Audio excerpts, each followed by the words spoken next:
Hello, Assalamualaikum. Selamat tengah hari. Sambung part 2. Part 2 apa dia? Sekarang ni, area sini. Aku nak alihkan petai sikit. Bawah tu aku nak letak batu bagi dia tinggi. Batu yang sebelah dia yang ada oven semua ni, aku nak kosongkan. Aku nak masuk balik mesin basuh sebab korang saksikan.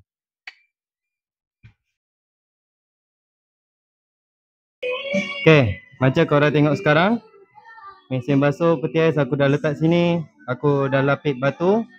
Sekarang aku nak kemas sini. Area sini semua ni aku nak kemas.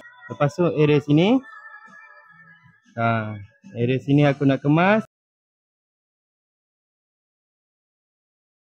Sekarang ni aku nak kemas sikit-sikit je. Sikit-sikit untuk apa bagi bersih balik. Sibuk leh. Okay, jadi sampai sini je video aku. Yang mana tengok, terima kasih. Terima kasih kerana tengok video-video aku. Jangan lupa like, share, komen dan subscribe. Bye-bye.